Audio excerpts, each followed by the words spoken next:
dipersembahkan oleh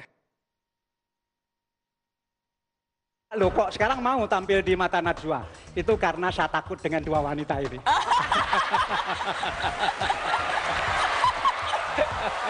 Kita tos dulu dong Bu, tos dulu. Yes. Tapi ke anak-anak ibu, ke cucu ibu, pendidikan itu penting. Ya karena kalau tidak, they have to work hard, 3 times harder, Bu. Paling nggak 3 kali ya lebih keras kalau Anda tidak sekolah. Itu momennya sampai ibu saya bilang, berangkat. Berangkat, apapun demi pendidikan, berangkat. Kita tidak ingin berlarut dalam kesedihan. Tidak apa-apa kita mengingat apa yang sudah terjadi, tapi apa yang kemudian bisa kita petik pelajaran dari peristiwa itu. Bang Faisal, Anda tampaknya begitu terpukul.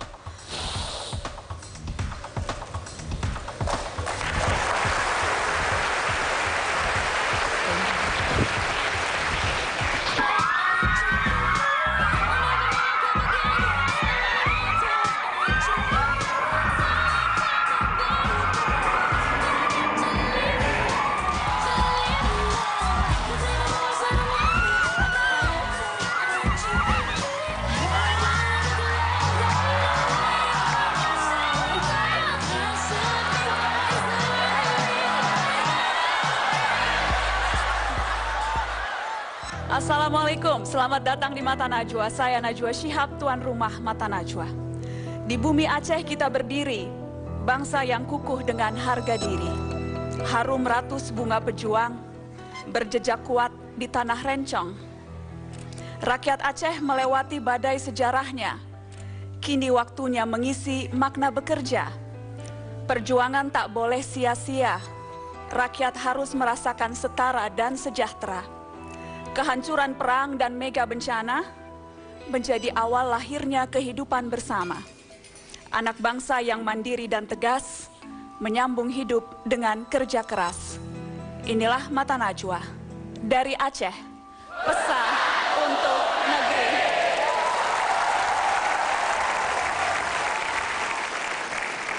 Pemirsa, Mata Najwa hadir spesial dari Universitas Syah Kuala Banda Aceh.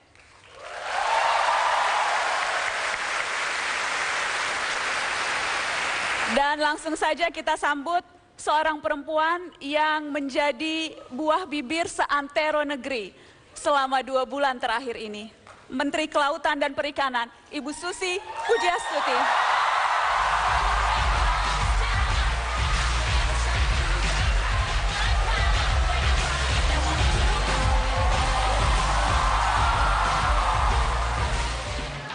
Kita berikan tepuk tangan sekali lagi Ibu Susi. Halo Ibu Susi, apa kabar? Sehat-sehat Ibu, terima kasih sudah hadir di Mata Najwa. Sedikit terlambat. Tepuk tangan dong Bu Susi.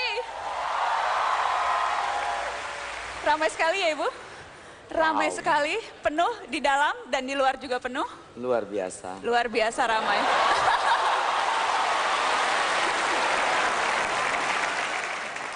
Menjadi pejabat, Ibu Susi, apa penyesuaian terbesar yang harus Ibu lakukan? Menjadi pejabat negeri setelah sebelumnya orang bebas? Banyak wawancara. Banyak wawancara. Yang paling dikejar-kejar itu yang namanya Susi Pujiastuti. Begitu Iya, pertama diumumkan yang Saya juga paling heran dicari media. kenapa. Karena paling unik ini Bu Susi. Karena pendidikan saya enggak selesai SMA.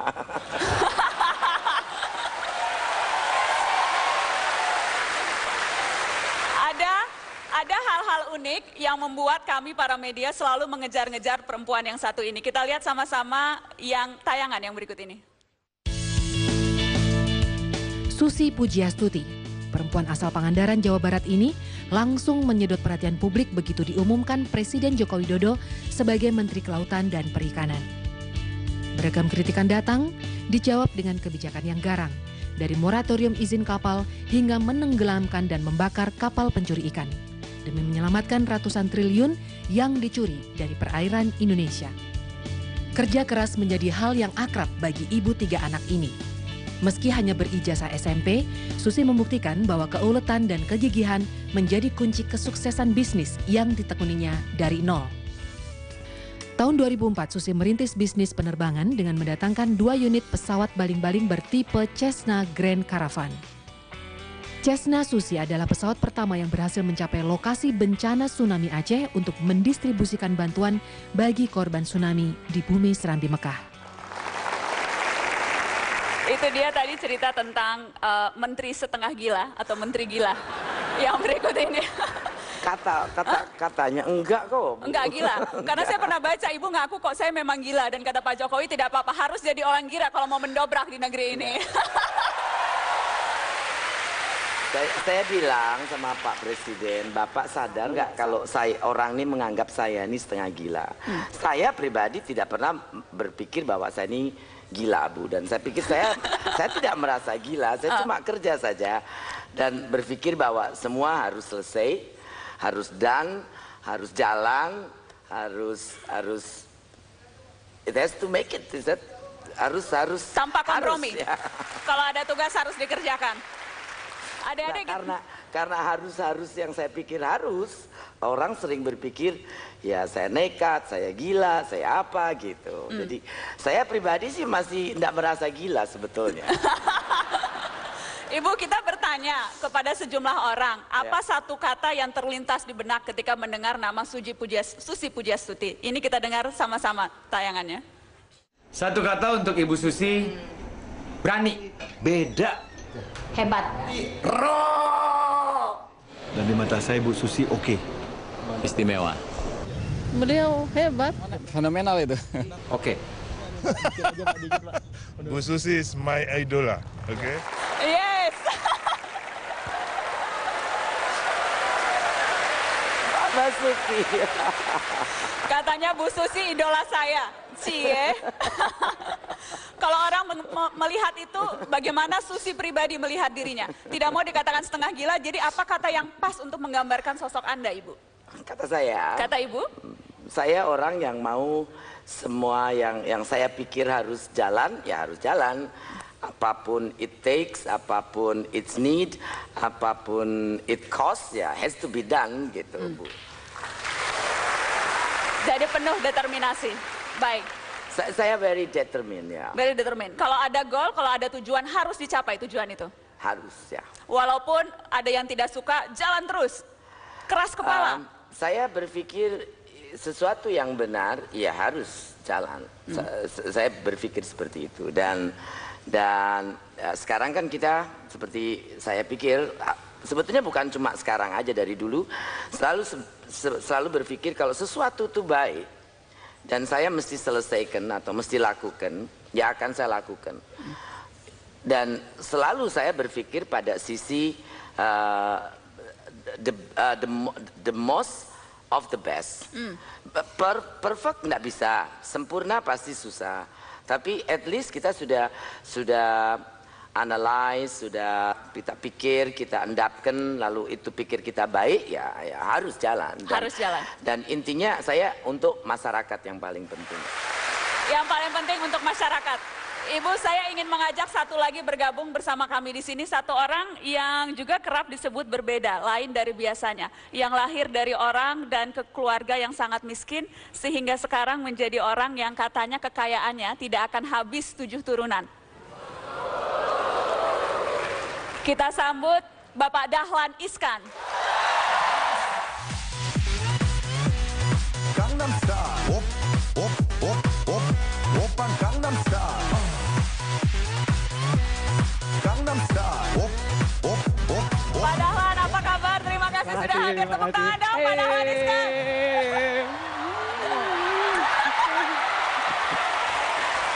Good to see you. Lama. Good to see you again, finally. Saya tahu sesungguhnya teman lama. Iya kan Pak Dahlan? Teman lama. Teman lama. Saya ingat pernah ada cerita menarik waktu Pak Dahlan pertama kali ketemu Bu Susi. Sempat tidak menyangka seperti apa Pak ceritanya? Ya, waktu itu saya pakai pesawatnya beliau dari Tual, kemudian dari Somlaki, tapi Ketual, ya. Kemudian kok ini saya charter pesawat, tapi pramugarinya kok cuma 1 ya gitu. Kemudian Udah tua lagi, Pak. dia melayani, bikin teh, melayani segala macam. Baru saya setelah ngomong-ngomong, baru tahu ini namanya Susi. Ternyata yang punya pesawat itu dia.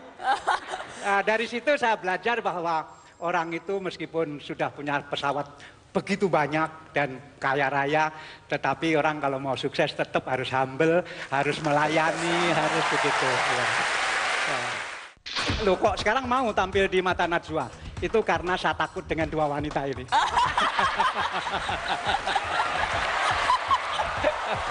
Kita tos dulu dong, Bu, tos dulu. Yes. Pak Dahlan, tadi saya memperkenalkan Bapak, mohon maaf kalau agak lancang Pak. Tadi saya perkenalkan, karena saya ingat waktu itu saya pernah wawancara Pak Dahlan adik-adik. Dan Pak Dahlan bilang, dulu betul-betul berangkat dari keluarga yang tidak punya, dan sekarang sudah kaya. Saya tanya, seberapa kaya? Tidak akan habis 7 turunan. Tapi penampilan tetap begini-begini saja, nggak kelihatan tuh Pak. Nggak kelihatan orang kaya belas, nggak pakai jam, sepatu ya mohon maaf lebih keren sepatu saya Pak. Bajunya kok ya warna putih terus gitu ya. Memang kenapa Pak Dahlan tidak mau terlihat keren, gaya begitu? Apalagi sekarang ini saya lagi menjalani sopan santun politik, bahwa seseorang yang baru lengser dari jabatan tinggi sebaiknya tidak banyak tampil, tidak banyak ngomong, ya. Dan karena itu sekarang ini istilah saya lagi puasa komentar, puasa tampil, puasa ngomong. Pertanyaannya 2, sampai kapan? Saya bilang sampai masa idahnya selesai lah. Karena sudah tampil di Mata Najwa berarti ya, masa idah selesai. Pertanyaan kedua, loh kok sekarang mau tampil di Mata Najwa? Itu karena saya takut dengan dua wanita ini.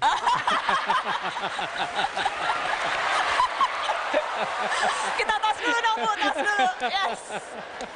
Ada yang unik-unik, ada yang banyak orang belum tahu tentang Dahlan Iskan. Kita saksikan profil Dahlan Iskan yang berikut ini. Dahlan Iskan lahir di Magetan, Jawa Timur tahun 1951. Meski tidak menamatkan kuliah di IAIN Sunan Ampel, namun Dahlan Iskan mendapat gelar Dr. Honoris Causa dari IAIN Wali Songo Semarang, University of Arellano Filipina, dan Profesor Tamu di Universitas Malaya, Malaysia. Pernah menjadi wartawan investigasi di majalah Tempo. Setelah itu perjalanan karir membawanya menjadi pemimpin redaksi Jawa Pos. Saat tsunami 2004, Dahlan Iskan bersama grup Jawa Pos memberi sumbangsih pembangunan rumah cepat di Calang.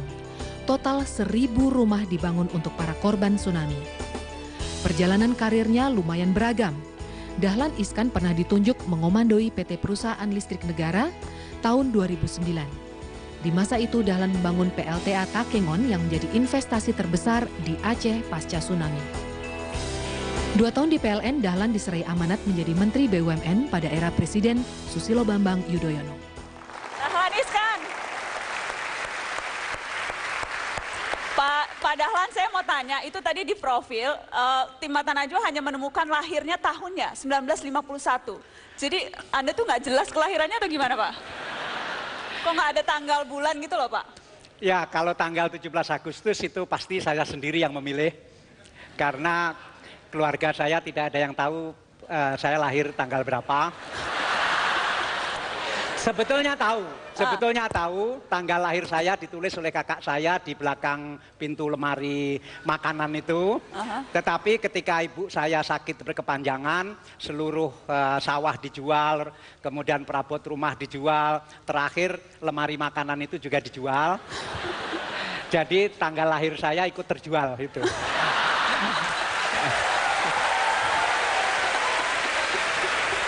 Tapi kalau tahunnya hampir pasti 51. Hampir pasti Karena 51. apa? Karena waktu saya tanya bapak saya, Pak sebetulnya tahun berapa saya ini lahir? Waktu itu ibu saya sudah nggak ada, karena ibu saya meninggal waktu saya masih kecil. Bapak saya bilang begini, pokoknya waktu Gunung Kelut meletus, kamu itu sudah, waktu Gunung Kelut meletus, kamu sudah bisa merangkak. Nah kemudian saya hitung-hitung ya kira-kira 51 lah. Kira-kira tahun 51. Pak Dahlan, Bu Susi, saya ingin ajak satu lagi untuk bergabung di sini, bercerita tentang bagaimana pengalaman yang bisa menginspirasi kita semua. Yang satu ini adik-adik orangnya terkenal ceplas-ceplos, tanpa tedeng aling-aling kalau bicara. Aktivis sejak lama, akademisi, dan kini dipercaya untuk memimpin tim pemberantasan mafia migas. Kita sambut Faisal Basri.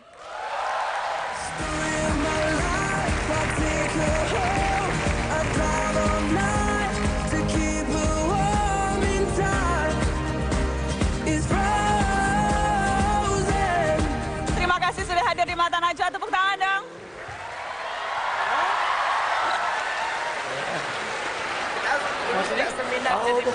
Bersama ya Bu. Bu Susi ini ketahuan, kenalannya paling banyak. Semua orang pasti kenal, dan sekarang siapa yang nggak kenal? Bang Faisal, apa kabar? Alhamdulillah baik. Terima kasih sudah mau saya culik untuk datang ke Banda Aceh, karena sibuk sekali sekarang memberantas mafia migas, pekerjaan yang tidak main-main itu.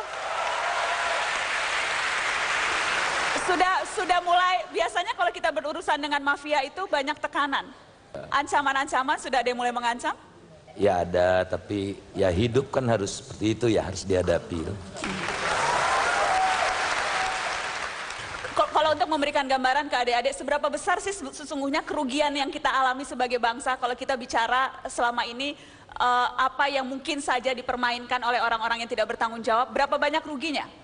Kerugian tidak langsungnya, kita tidak membangun kilang selama 20 tahun lebih. Akibatnya kita sekarang mengimpor total minyak maupun produk minyak itu besar sekali. Kira-kira 741.000 barrel per hari. Per hari? Luar biasa. Kebutuhan kita kan 1,6 juta, sementara produksi kita tinggal 792.000 barrel. Tapi kalau boleh sedikit saya komentar, ini bukan cuma di migas. Semua tata niaga banyak komoditi di Indonesia ini dibuat sedemikian rupa. Di laut ada mafia laut, pencuri ikan kan, kemudian garam saja kita harus import karena tata niaganya dibuat sedemikian rupa. Ya. Padahal kita lautnya nomor 2 terpanjang di seluruh dunia, tapi garam harus import. Kalau Ibu Susi menangkap kapal ikan, ya.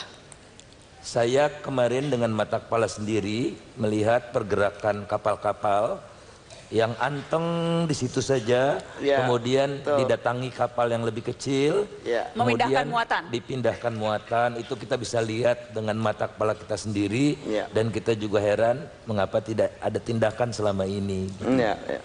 Itu kenapa saya buat selain moratorium juga pelarangan transshipment. Tapi memang sekarang ada banyak beberapa wilayah nelayan yang protes, yaitu di Sulawesi Utara, Bitung, sama di Pati.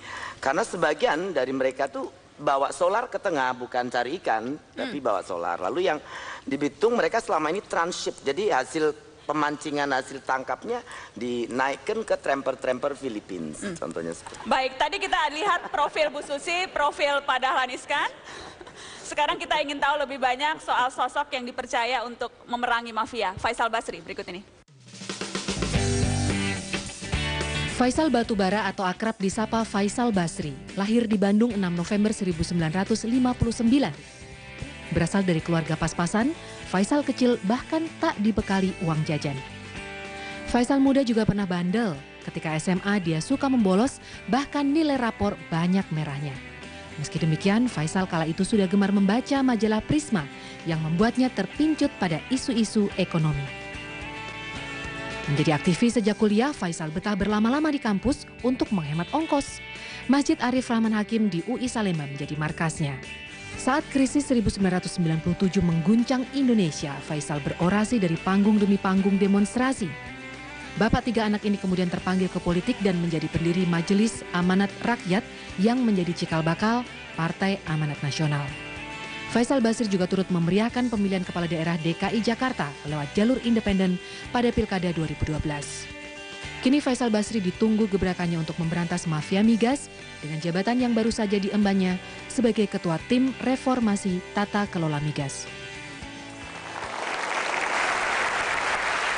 Jadi bandelnya itu sejak kapan? Ini kita agak lebih moderat, sejak SMA. Jangan-jangan bandelnya sejak lahir ini.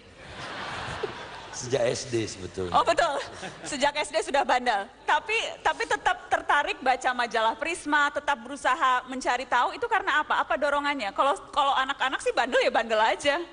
Saya ingin tahu lebih dalam lah tentang masalah struktural, mengapa Indonesia terbelakang, mengapa banyak orang yang miskin, mengapa ada kesenjangan Jawa luar Jawa, industrinya tidak maju, gitu-gitulah kira-kira. Jadi bandel boleh, asal rasa ingin tahu, rasa kekritisan tetap harus diasah. Bandel itu mungkin kelebihan energi yang tidak tersalurkan di sekolah. Yang ini juga bisa kita mintain tips bermacam-macam. Mulai dari tips bagaimana cara mengalunkan suara dengan merdu, sampai tips bagaimana menjaga kecantikan kulit. Kita sambut Tompi.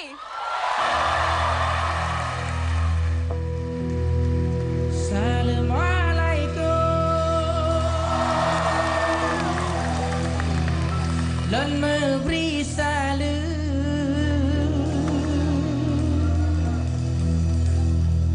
buat tenang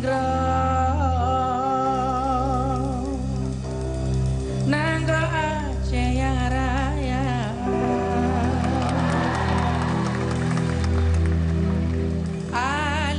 Alu hai di hai kutiding hai kumbang adodi de oi kumbang adodi. Alu hai di hai kutiding hai kumbang adodi de oi kumbang adodi. Assalamualaikum.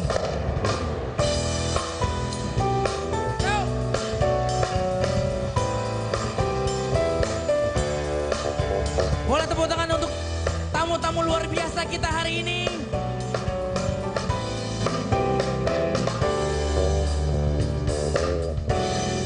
Hatiku berharap mungkin engkau kan berubah, bisa mencintai aku seperti hatiku padamu.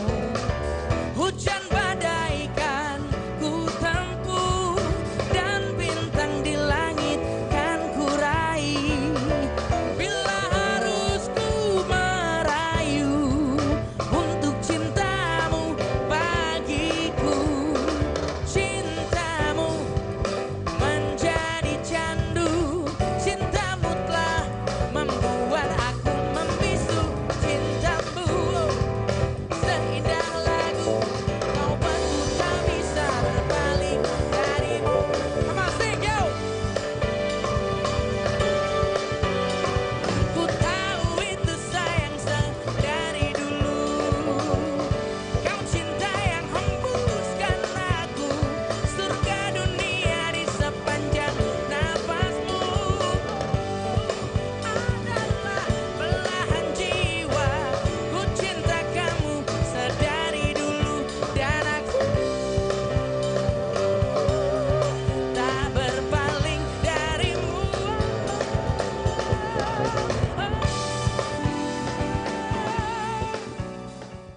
Itu momennya sampai ibu saya bilang berangkat.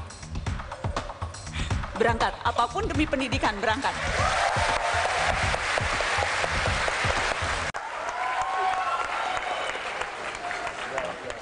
Keren banget ya Tompi ya. Keren banget. Nama aslinya Teku Adi Fitrian. Ya. Panggilan sayangnya Kakak Tompi. Kita mau lihat dulu apa yang rahasia dari Kakak Tompi yang berikut ini.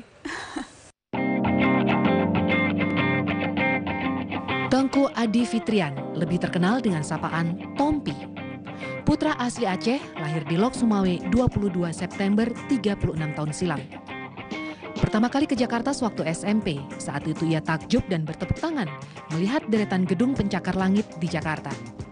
Lulus dari SMA Modal Bangsa di Aceh Besar, Tompi lolos masuk Fakultas Kedokteran Universitas Indonesia dan mulai tinggal di Jakarta. Demi membiayai kuliahnya, Ibunda Tompi harus sangat berhemat. Salah satunya dengan tidak pernah membeli baju baru selama 6 tahun Tompi kuliah. Semua ditabung untuk modal kuliah di Fakultas Kedokteran. Tompi banting tulang, sempat menjadi guru les, hingga akhirnya sebuah ajang festival di kampusnya secara tak sengaja membuat Tompi menemukan bakat bernyanyi, juga bermain musik. semua ia jalani secara otodidak. Ketika itu Tompi masih belum punya uang untuk beli CD musik. Tak putus akal, ia membeli tape perekam, datang ke kafe yang menyajikan live music dan merekam lagu-lagu yang dinyanyikan di sana. Lantas ia hafalkan nada dan liriknya. Berkat cara itu, ratusan lagu berhasil ia nyanyikan. Tahun 2010, Tompi lulus kuliah spesialis bedah plastik dan saat itu nilainya tertinggi di antara seluruh peserta ujian bedah plastik se-Indonesia. Yes. Kakak Tompi, jadi betul ngelihat gedung bertingkat tepuk tangan. Kok kasihan banget? Soalnya waktu saya di Luxmawe, terus saya sekolah di Banda Aceh, gedung itu paling tinggi 3 lantai. Jadi saya nggak pernah tahu ternyata begitu nyampe Jakarta gedungnya tinggi-tinggi. Itu sepanjang jalan saya tepuk tangan sendiri, gila ya bisa. Terus saya diajak teman ke Plaza Senayan, saya ngeliat ada tangga bisa jalan, saya juga kaget. Saya naik turun sampai teman saya, Tom lu ngapain sih? Bentar, ini nggak ada di Aceh soalnya. Kalau tadi mendengar cuplikan, tampaknya penuh perjuangan ya. Jadi pemuda Aceh datang ke Jakarta memang sengaja datang untuk menimba ilmu. Tujuannya waktu itu cuma satu. Iya, jadi kalau saya tahu saya bisa nyanyi, mungkin saya dari awal datang jadi penyanyi kali. Nah. Jangankan saya, orang tua saya dan guru-guru dan teman-teman saya juga nggak ada yang tahu saya bisa nyanyi. Jadi tiba-tiba saya jadi penyanyi, semua pada SMS, "Hah, Tom lu nyanyi sekarang?" Terus jadi waktu saya keterima UMPTN di Fakultas Kedokteran UI, kebetulan saya ikut UMPTN di Bandung waktu itu. Keterima, keluarga saya bikin rapat keluarga. Nanyain gimana nih Tompi keterima sekolah kedokteran. Semua keluarga bilang udah nggak usah berangkat, ntar putus sekolah, nggak ada biaya. Jadi ibu saya sedih kan.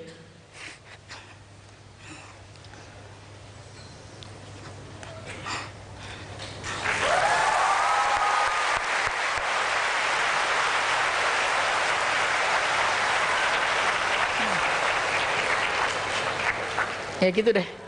Itu momennya sampai ibu saya bilang berangkat. Berangkat, apapun demi pendidikan, berangkat.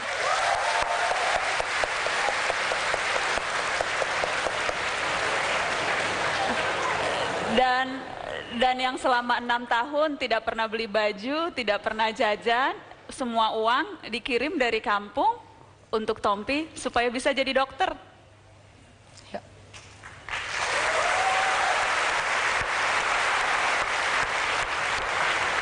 Tapi sesungguhnya kan, kalau saya tidak salah Kakak Tompi, sesungguhnya kan sempat ada dilema kan, mau masuk kedokteran atau waktu itu karena pintar diterima juga di STT Telkom di Bandung, betul? Ya. Sebenarnya saya memang nggak pernah tahu saya harus ngambil kedokteran atau enggak gitu. Jadi pokoknya cita-cita saya waktu itu harus kuliah di Pulau Jawa. Karena memang kondisi pendidikan di Aceh waktu itu perlu banyak perbaikan lah. Jadi cita-cita saya pokoknya harus di Pulau Jawa, terserah deh mau universitas apa gitu. Jadi begitu saya bimbingan tes, saya harus ngisi formulir UMPTN, itu saya mesti kontak dengan ibu. Terus beliau bilang, dokter aja deh gitu. Jadi saya sekolah karena beliau perintah sebenarnya. Bukan saya mau, tadi saya pengen masuk TB karena saya pikir TB lebih keren kan. Ternyata enggak, dokter lebih keren sih.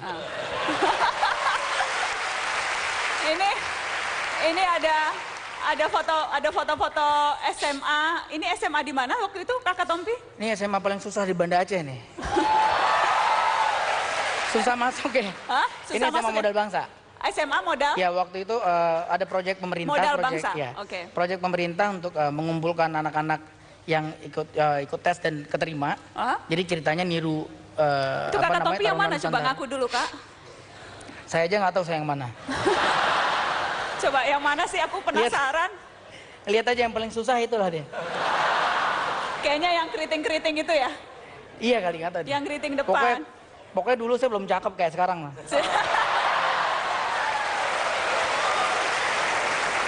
Nah, ada kejutan buat Kakak Tompi.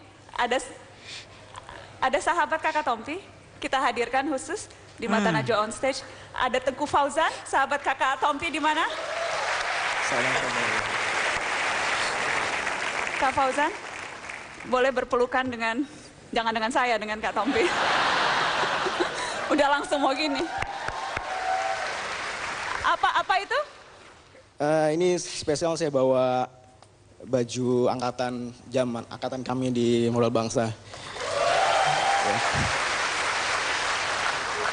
Umurnya sudah 17 tahun, masih saya simpan, kenangan benar luar biasa perjuangan kami. Anak apa itu tulisannya? Anak Mosa, anak Modal Bangsa. Anak Modal Bangsa. Dulu sosok Tompi seperti apa sih? Orangnya usil banget ya. Usil, pintar, dan cukup gigih. Dan kita...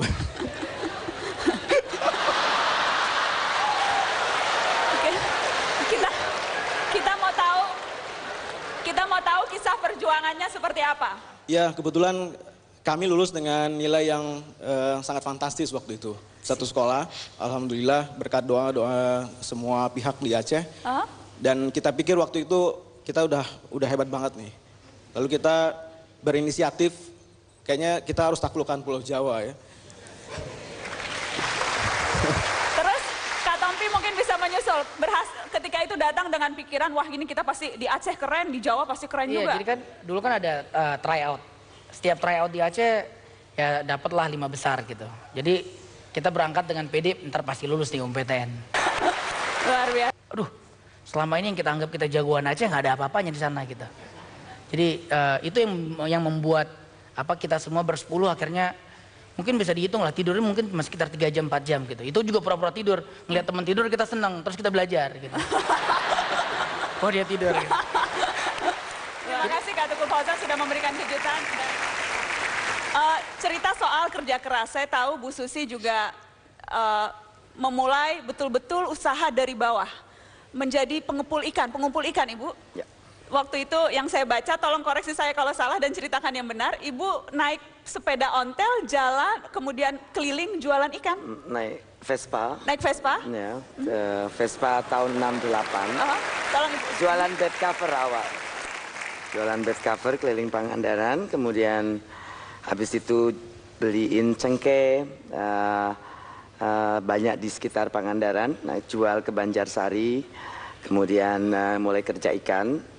Kita kirim dari Cilacap, Cirebon, Semarang, pulang jadi berangkat subuh, pulang malam sampai rumah. Kemudian karena ya saya sedikit keras kepala orangnya. Sedikit ya Bu?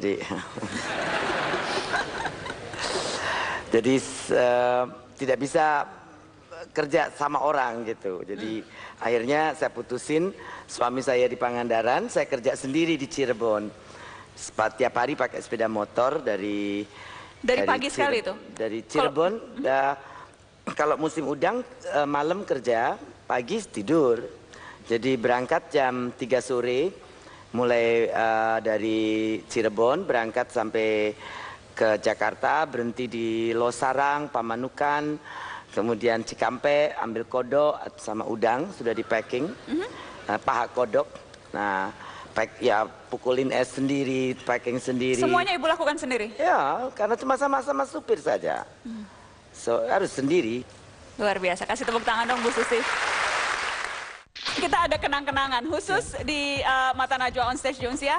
Ada kenang-kenangan untuk Pak Dahlan supaya terus ingat sakit hatinya. Silakan Pak Dahlan, ini kenang-kenangan supaya sakit hati dituntaskan. Boleh dibuka Pak? Boleh dibuka. Dibuka Pak, ditunjukkan. Wah ini surprise ini. Surprise. Bicara soal kerja keras, saya tahu ada banyak buku yang menceritakan soal Anda Pak Dahlan Iskan, soal bagaimana susahnya hidup Anda ketika itu. Boleh saya tahu seberapa susah sih dulu Dahlan Iskan? Kenapa tetap bisa berjaya sampai seperti sekarang?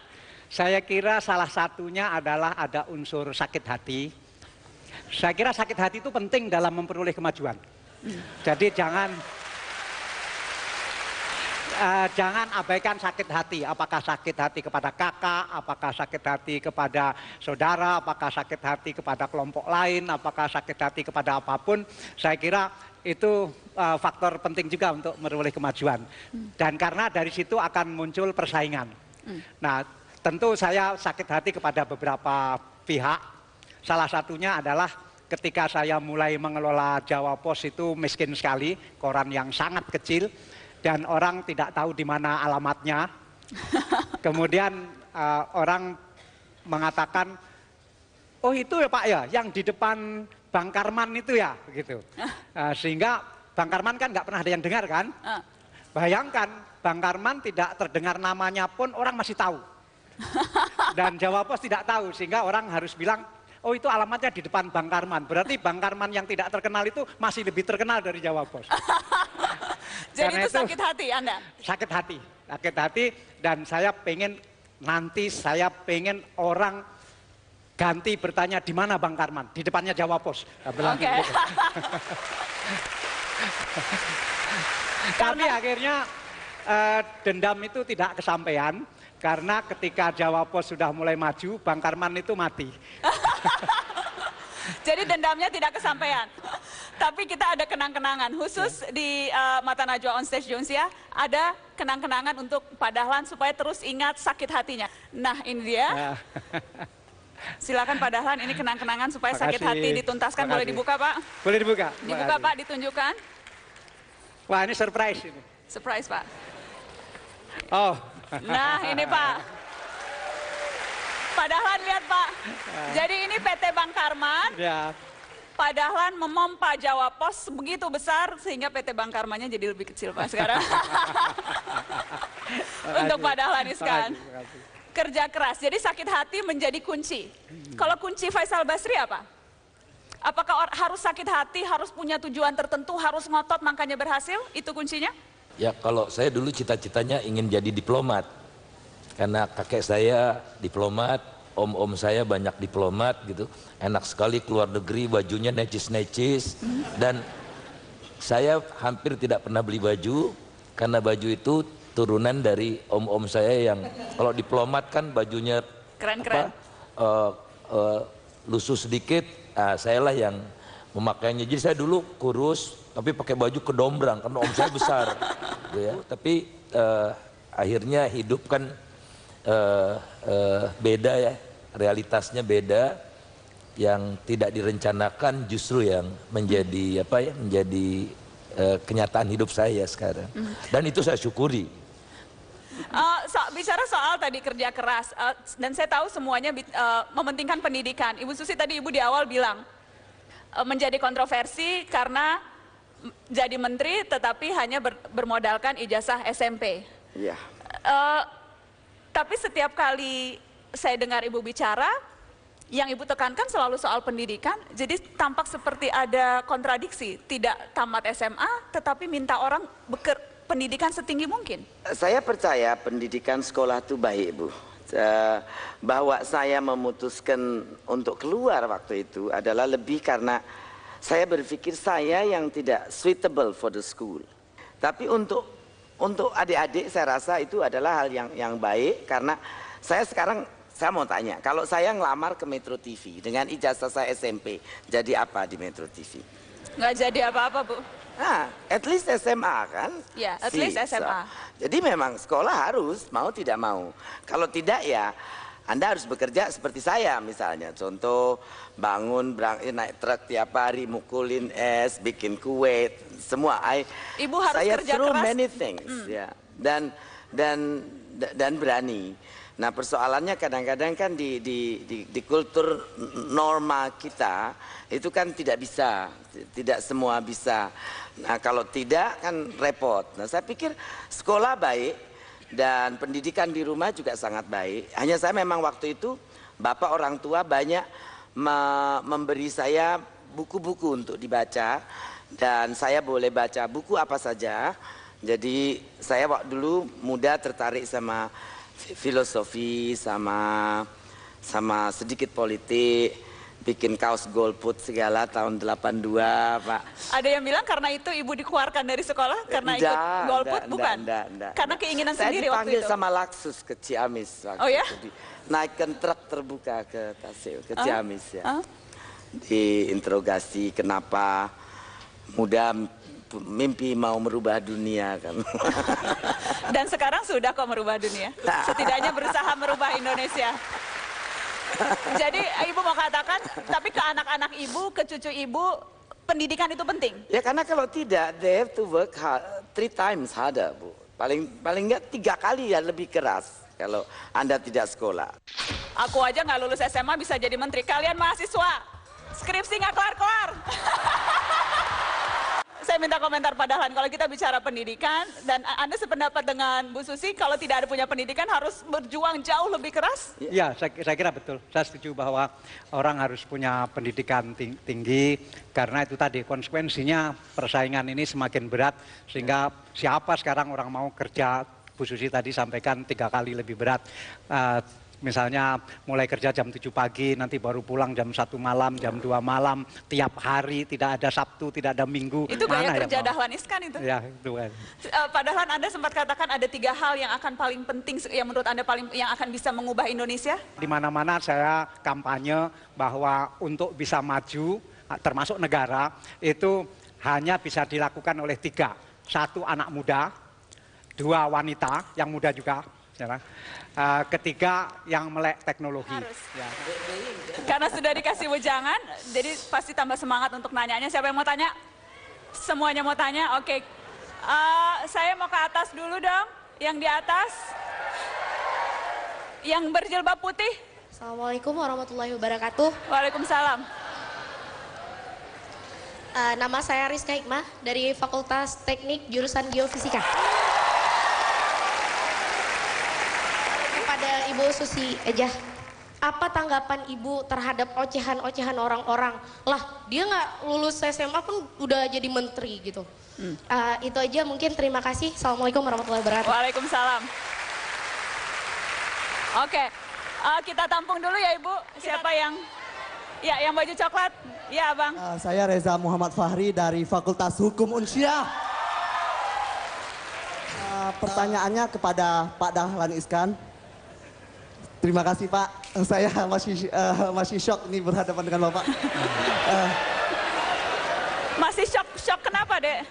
Masih speechless Kak. Ya maju-maju deh, salaman sama Pak Dahlan deh. Terima kasih.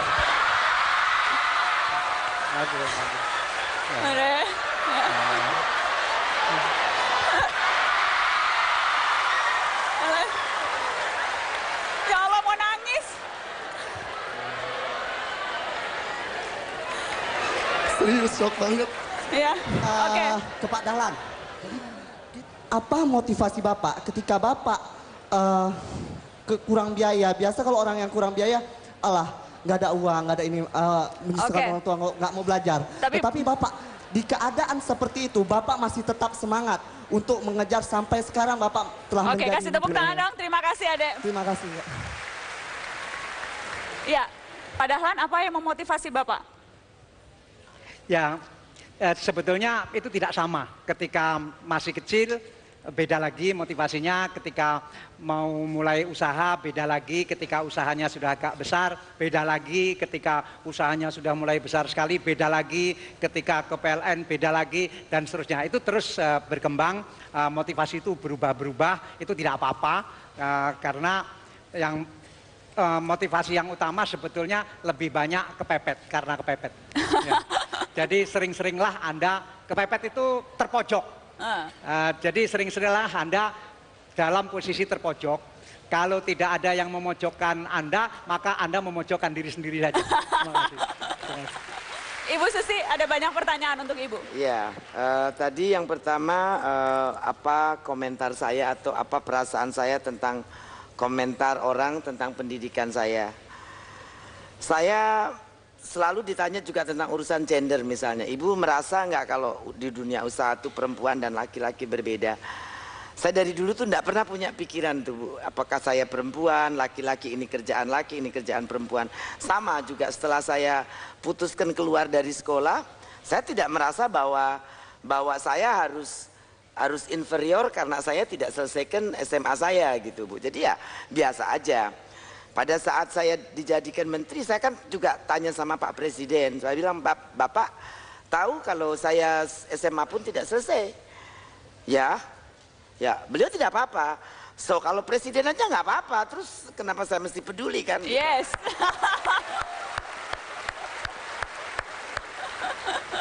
seringkali saya memperhatikan Ibu Susi ini kalau kemudian ada pandangan orang, tadi Ibu katakan tidak peduli, ada gambar atau ilustrasi yang menunjukkan Susi Pujiastuti dengan berbagai gaya. Itu pun malah justru, ini seperti ini contohnya, Adek. Kita lihat contohnya. Nah,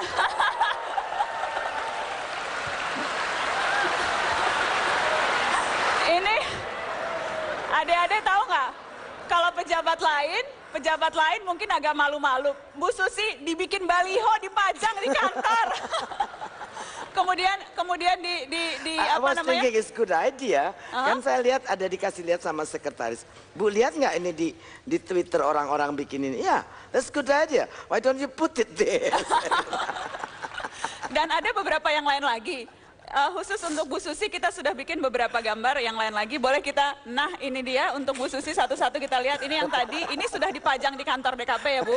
Mana kapal yang lain. Ini yang kedua, nah ini Ibu. Ternyata gini rasanya jadi menteri, gaji kecil mesti kerja.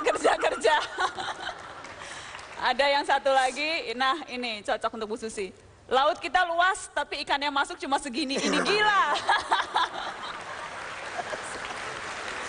Nah, yang ini gambar yang banyak mengharukan orang. Ibu baca dong, cerita dong Ibu. Cerita dong Ibu tentang ini. Itu hari kan helikopter saya baru datang. Saya mau ajak Ibu terbang. Kebetulan saya kan belajar terbang helikopter, bukan untuk komersil, untuk private saja. Tapi Ibu jalan sudah sedikit susah. Nah, praktikal saja saya gendong saja. Bagi saya Ibu adalah segala-galanya. Jalan rezeki dibuka dengan bakti kita pada orang tua. Betul.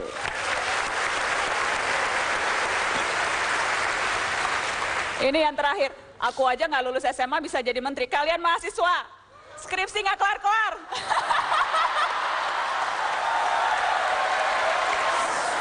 Benar ya Bu?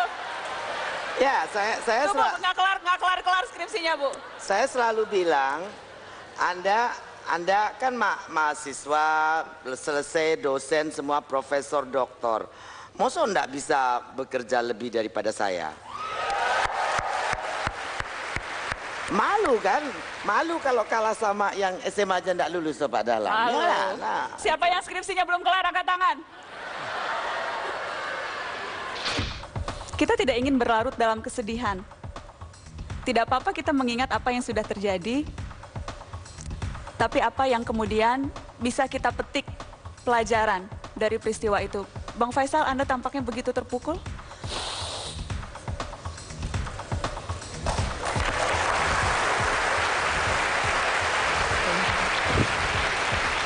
Kita ada di Nanggro Aceh Darussalam ini memang bertepatan dengan 10 tahun tsunami di tanggal 26 Desember. Dan kita kilas balik. Apa yang terjadi 10 tahun lalu di bumi Serambi Mekah.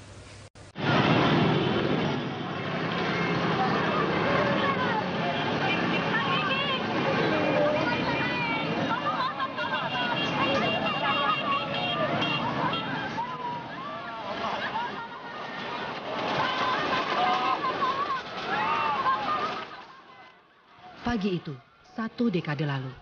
Pukul 7:58 di hari Minggu 26 Desember. Bumi Aceh bergetar dengan kekuatan gempa lebih dari 9 skala Richter.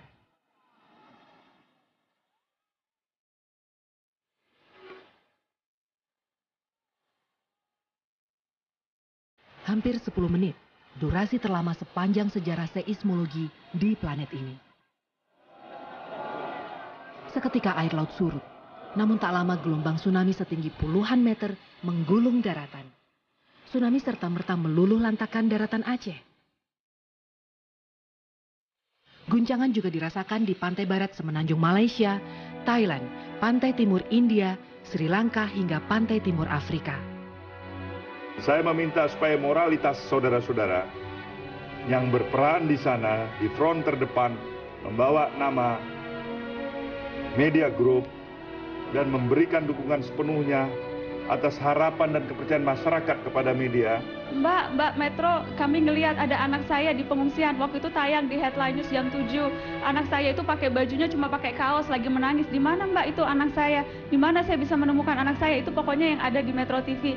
Kemudian kami dengan segala dengan keterbatasan alat, keterbatasan SDM, keterbatasan tenaga, kami tetap berusaha untuk mencarikan, kami memutar kaset satu demi satu untuk bisa menemukan di mana, karena kami beban, Pak, kami beban moral kami. Itu sudah tayang di Metro, mereka bilang itu tayang di Metro, anak saya selamat, tolong beritahu kami di mana anak kami.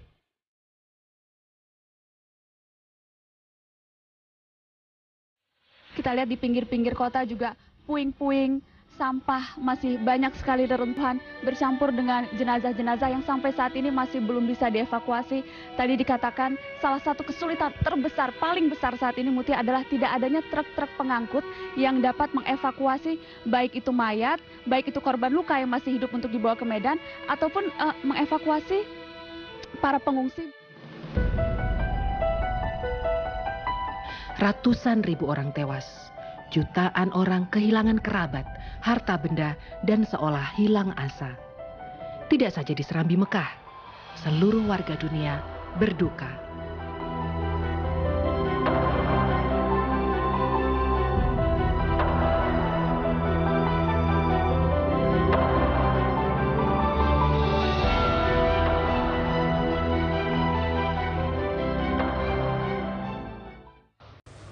Kita tidak ingin berlarut dalam kesedihan. Tidak apa-apa kita mengingat apa yang sudah terjadi, tapi apa yang kemudian bisa kita petik pelajaran dari peristiwa itu. Bang Faisal, Anda tampaknya begitu terpukul?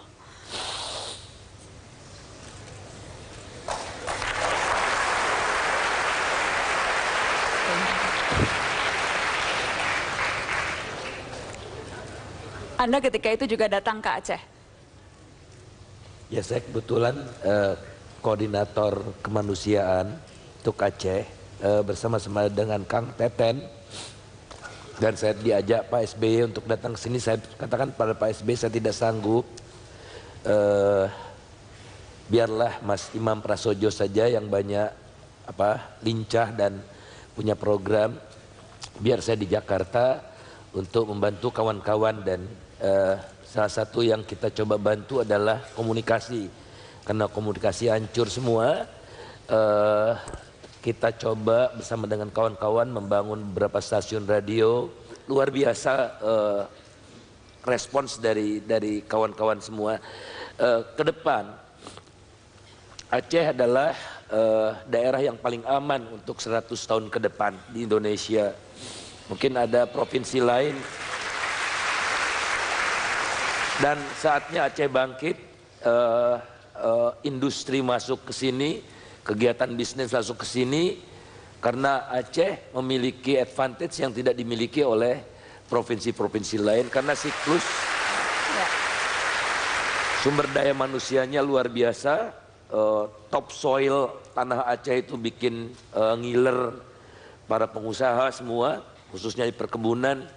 Mari 10 tahun tsunami ini kita jadikan momentum bagi kebangkitan Aceh, supaya Aceh tidak sekedar ekonominya bertopang pada jasa dan lebih banyak, jauh lebih banyak mengimpor dari provinsi-provinsi lain, bangkit dari seluruh lini, baik perikanannya, migasnya, industrinya. Kalau pendidikan memang sudah dari dulu Aceh superior.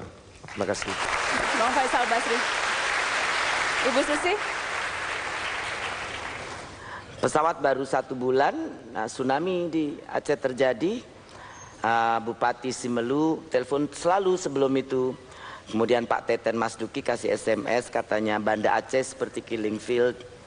Saya telepon Bupati Simelu tidak saut-saut. Saya pikir tanya sama Uni yang pertama kirim sama Pak Teten, ada apa? Kayaknya tenggelam pulaunya. Wow, saya bilang.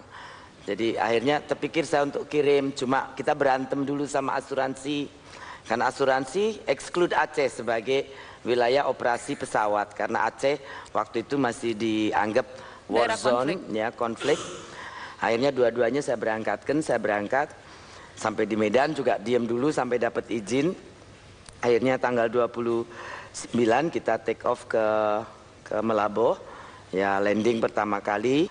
Saya melihat sedikit belajar dari yang saya lihat, barangkali manusia-manusia yang terkena bencana biasanya bangkit dengan lebih kuat, lebih lebih tahan banting. Hanya barangkali saya berpesan yang kalau kita minum kopi sehari 3 jam, mungkin bisa dikurangi 1 jam saja. Yang 2 jam dipakai untuk bekerja. Jadi saya lihat generasi mudanya sangat senang minum kopi terlalu lama di warung. Jadi harus mengurangi, tidak apa-apa. Ini perkataan dari seorang ibu karena kecintaan. Kalau nggak cinta nggak mungkin dibilangin seperti itu adik-adik. Kasih tepuk tangan buat Bu Susi. Semua pejabat, aparatur negara, kita semua yang non pejabat untuk sadar betul bahwasanya Aceh itu bagus tidak bagusnya di tangan kita. Padahal pelajaran yang bisa kita petik dari bencana maha dahsyat 10 tahun lalu. Ya kalau kita melihat 10 tahun yang lalu, banyak orang mengatakan bahwa untuk mengembalikan Aceh sampai tahap itu mungkin paling sedikit diperlukan 20 tahun. Tetapi saya luar biasa kagum bahwa dalam waktu 10 tahun Aceh sudah bangkit bahkan melebihi sebelum tsunami itu. Saya minta closing statement sekaligus dari Putra Loksmawe. Bicara Aceh 10 tahun silam ketika terjadi tsunami, apa yang seharusnya paling penting dan jadi pegangan kita semua? Saya pikir yang paling penting adalah kesadaran untuk semua pejabat, aparatur negara, kita semua yang non pejabat untuk sadar betul bahwasanya Aceh itu bagus tidak bagusnya di tangan kita. Jadi saya pribadi belum melihat optimalisasi yang membahagiakan gitu. Jadi masih banyak titik-titik lemah yang ketololan yang sama yang berulang gitu. Jadi harus ada semangat untuk menjadi lebih baik sih. Harus ada semangat untuk menjadi lebih baik. Mental korupsi harus berani dipangkas. Karena semuanya kembali ke mental. Terima kasih. Yang saya ingat adik-adik dari 10 tahun tsunami ketika saya datang meliput hari pertama terjadi tsunami, ya begitu menyeramkan karena tumpukan jenazah ada di mana-mana, porak-poranda, kota yang hancur sama sekali. Tapi kalau saya mengenang sekarang, yang paling saya ingat itu bukan bau anyir jenazah misalnya, atau yang saya ingat tatapan kosong anak yang kehilangan orang tua dan sebaliknya. Tapi kalau saya ingat lagi 10 tahun setelah ini, yang saya ingat itu justru semangat dan kegigihan orang-orang yang mencari keluarganya yang masih hidup. Jadi semangat mereka, pokoknya saya harus ketemu ibu saya. Semangat mereka, saya harus mencari orang tua saya yang mungkin entah kemana. Semangat mereka untuk ini musibah paling besar, tetapi insya Allah ada hikmahnya dan Allah akan memberikan yang terbaik untuk umatnya. Itu yang saya ingat. Dan semangat itu harus dimiliki oleh setiap orang yang ada di ruangan ini dan siapapun yang menyaksikan Mata Najwa malam hari ini. Semangat untuk kerja keras, semangat membangun.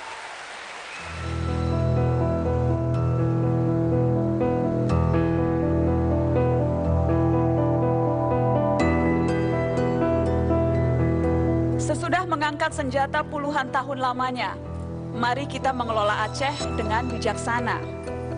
Perang paling nyata hadir di depan mata.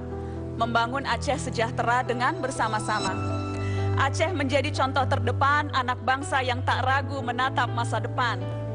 Kini kita belajar kepahlawanan melalui kerja keras, kepemimpinan, dan keteladanan.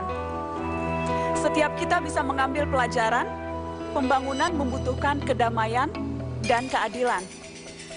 Dalam sejarah pelajaran masa lalu, kita tahu jalan mana yang terhormat untuk kita berlaku. Dari Aceh, kita berpesan untuk Indonesia, visi dan kerja keras yang bisa membuat kita berjaya. Terima kasih. Wassalamualaikum warahmatullahi wabarakatuh. Kita sambut Kakak Tompi.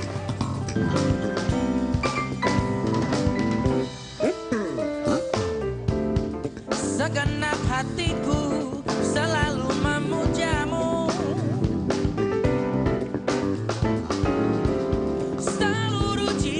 Persembahkan untukmu. Sepenuh cintaku merindukan dirimu. Seutuh gejolak kau bakar hatiku.